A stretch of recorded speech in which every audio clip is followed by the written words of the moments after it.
बंगाल ने मोदी शाह का असली खेल पकड़ लिया। सीसीटीवी ने खोला राज। यह बड़ी महत्वपूर्ण है।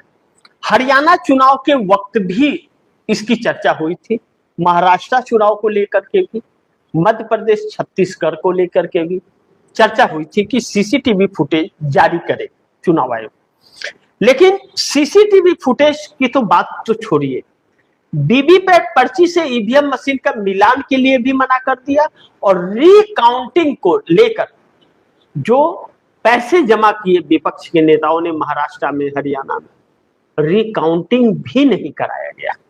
जबकि सुप्रीम कोर्ट के फैसले के अनुसार जो पैसे तय करता है चुनाव आयोग, एक पोलिंग बूथ का तय होता है, उस हिसाब से पैसे जमा करके कोई कितना भी पोलिंग बूथ का पूरी सीट का रिकाउंटिंग करा सकता है।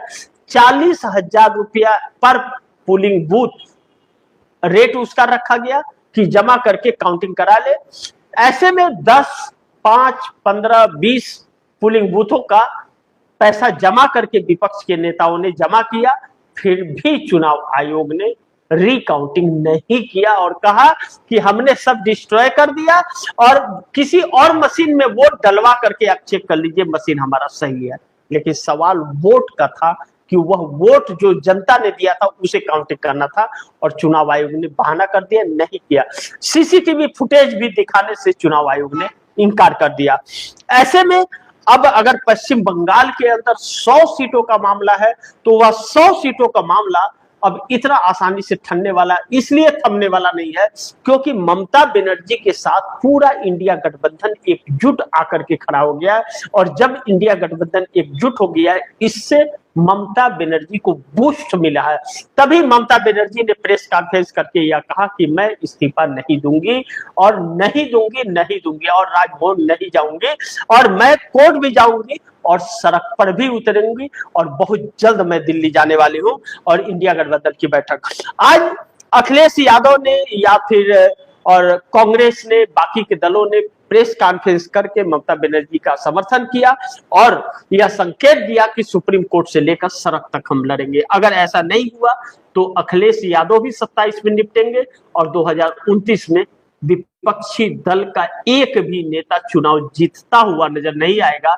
सब कोई ऐसे जमानतें जब्त होंगी जिसकी कोई सीमा नहीं होगी, एक इतिहास बन जाएगा। इस बात से हम इनकार नहीं कर सकते। ऐसे में पश्चिम बंगाल के अंदर ममता बनर्जी और अभिषेक बनर्जी ने मोदी शाह को लेकर के जो खुलासे किए हैं, जिस तरह से ममता बनर्जी को लात मारा गया, पेट में क्यों नहीं मारी गई, टीएमसी के कार्यकर्ताओं को जिस तरह से मारा पीटा गया, भगाया गया और उसके बाद स्लो काउंटिंग किया गया, ईवीएम मशीन बदला गया, यह एक बहुत अहम सवाल है जिसका जवाब मिलना है।